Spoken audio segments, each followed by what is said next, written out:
سیاست کا رائج الوقت سکہ عمران خان ہی رہے گا۔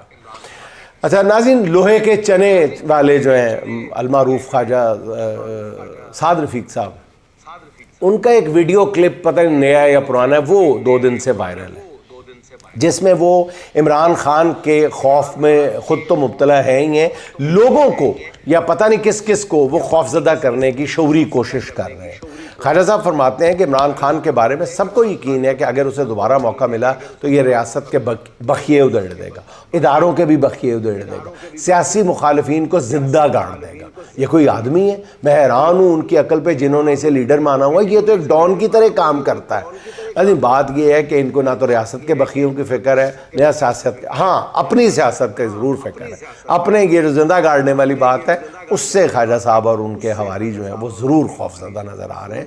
اور یہ بات خواجہ سعد رفیق جیسا شخص کر رہا ہے جو خود کو ایک سیاسی ورکر کہلواتے ہوئے ان کی زبان نہیں تعلق کو لگتی، اتنی ریپیٹڈلی یہ بات کہتا ہے میں تو ایک سیاسی کارکن ہوں۔ خواجہ صاحب، سیاسی کارکن کی سوچ ایسی ہوتی ہے؟ کیا عمران خان نے کبھی اپنے دل پہ ہاتھ رکھ کے بتائی گیا کبھی کسی سے اقتدار کی بھیک مانگی ہے؟ یا قوم نے عمران خان کو اپنا لیڈر چنا ہے؟ آپ نہیں جانتے، قوم نے عمران خان کو اپنا لیڈر چنا ہے اور ڈنکے کی چوٹ پہ چنا ہے۔ جمہوریت تو خواجہ صاحب یہی ہے نا کہ جسے عوام منتخب کریں اقتدار اس کے حوالے کر دیا جائے، اگر وہ عوام کی امیدوں پر پورا نہ اترے تو آئندہ الیکشن میں عوام اسے مسرت کر دے گی۔ اس کے علاوہ آپ کے پاس کون سا فارمولہ ہے؟ پہلے آپ اور آپ کی جماعت پروپیگنڈا کرتی تھی کہ عمران خان کھلاڑی ہے، یہ بالکل اناڑی ہے، اسے حکومت دی گئی تو یہ ملک برباد کر دے گا، دیوالیہ کر دے گا، مگر پھر کیا ہوا؟ جسے آپ اناڑی کہتے تھے وہ ترقی کی شرح جو ہے وہ 6% تک لے گیا تھا۔ اس کی حکومت نے مطلب 100 سال میں آنے والی سب سے بڑی آفت کرونا میں اتنی عمدگی سے پرفارم کیا کہ ورلڈ ہیلتھ آرگنائزیشن کو کہنا پڑ گیا تھا کہ کرونا کا مقابلہ کرنے کے لیے عمران خان کی حکومت نے جو طریقہ اختیار کیا اگر پوری دنیا اس پر عمل کرتی تو اس آفت سے اتنا نقصان نہ ہوتا۔ اب آپ ڈرا رہے ہیں کہ عمران خان دوبارہ آیا تو ریاست کے بخیے ادھیڑ دے گا، سیاسی مخالفین کو زندہ گاڑ دے گا، اور خیر صاحب یہ دونوں کام تو آپ کی حکومت نے پہلے ہی کر دیے ہیں۔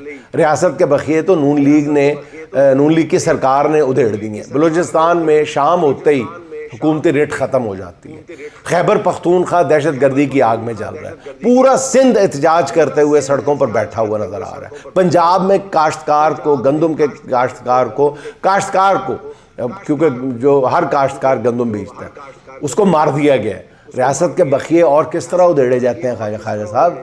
سیاسی مخالفین کے ساتھ جو آپ کی حکومت کر چکی ہے اور کر رہی ہے اسے زندہ درگور کرنا ہی تو کہتے ہیں۔ 80 سال کی بزرگ خواتین کے گریبان پھاڑے گئے ہیں آپ کی سرکار میں، جوان بچیوں کو والدین کے سامنے گھروں سے اٹھایا گیا، نہتے کارکنوں پر گولیاں چلائی گئی۔ اس سے زیادہ زندہ درگور کرنا کس کو کہتے ہیں؟ زندہ گاڑ دیں گے، زندہ گاڑ دے گا عمران خان، زندہ آپ نے گاڑ دیا ہے، ہر چیز کو زندہ گاڑ دیا آپ نے۔ خیر صاحب ایسی بات کریں جس میں کوئی وزن ہو، ورنہ پھر میں نہیں کہتا تو لوگ تو کہیں گے کہ چاند پر تھوکا اپنے منہ پہ ہی آتا ہے۔ سمجھ رہے ہو نا؟